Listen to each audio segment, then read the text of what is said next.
Loi du miroir. Ce que vous voyez chez les autres est votre reflet.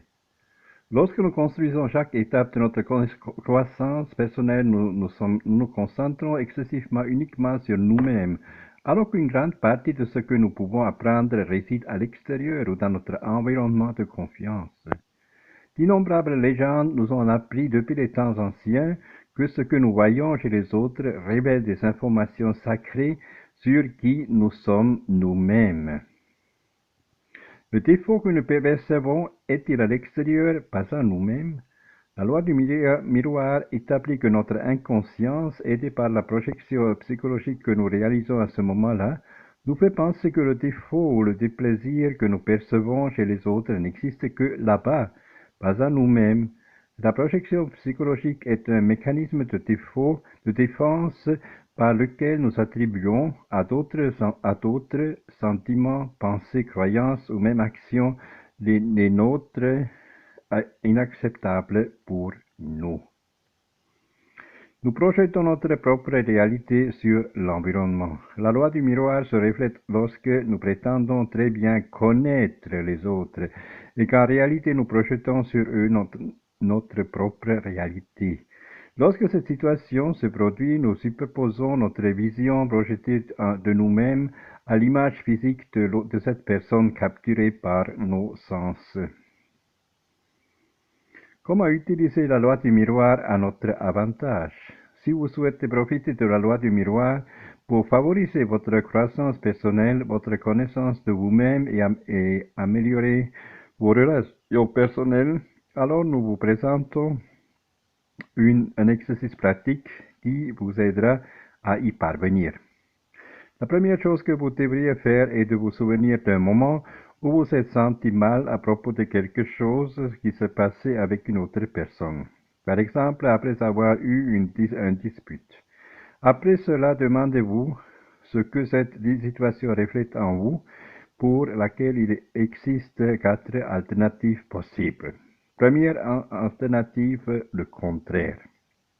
Cela nous dérange d'interagir avec cette personne qui est tout le contraire de nous. Par exemple, si nous sommes très ordonnés et que nous sommes gênés par la désordre de l'autre, il est possible que ce qui nous gêne vraiment soit que nous exigeons trop de nous-mêmes en termes d'organisation. En ce sens, nous devons réfléchir, pourrions-nous être plus flexibles avec cela? Est-il vraiment si nécessaire d'être si rigide avec l'autre? Si nous arrêtions de le faire, serait-il si terrible? Deuxième alternative, la similitude. Un autre scénario possible est qu'une partie de nous-mêmes que nous ne voulons pas voir nous dérange. En d'autres termes, c'est quelque chose qui nous appartient et que nous ne voulons pas accepter, par conséquent, il résiste et persiste.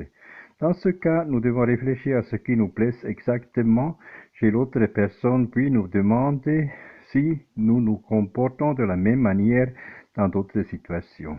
En le voyant clairement, cette partie de nous cessera de lutter contre notre propre ombre et ce sera ce qui nous aidera à changer ce que nous n'aimons pas. Gardez à l'esprit que sans acceptation, il n'y a pas de transformation possible. Une troisième alternative, attente égoïste. Lorsque nous avons des attentes élevées à propos d'une situation ou d'une personne et que nous commençons à remarquer qu'elles ne correspondent pas à la réalité, nous commençons à nous énerver. Dans ce cas, l'idéal est de commencer à accepter qu'il y aura toujours des situations qui échappent à notre contrôle et que la réalité ne sera jamais telle que nous la souhaitons. Lorsque nous en serons conscients, nous enlèverons un poids de nos épaules. Et une quatrième alternative encore, faites ce qu'ils font aux autres. Cela arrive lorsque nous nous sentons victimes d'une personne qui nous fait du mal et que nous ne réalisons pas que nous faisons la même chose à une autre personne. Dans ces circonstances, l'idéal est de réfléchir aux choses qui nous font nous sentir mal à propos de la façon dont nous sommes traités, puis de les examiner attentivement. Pensez si nous agissons de la même manière avec quelqu'un d'autre. Cela changera certainement notre relation avec les autres pour le mieux.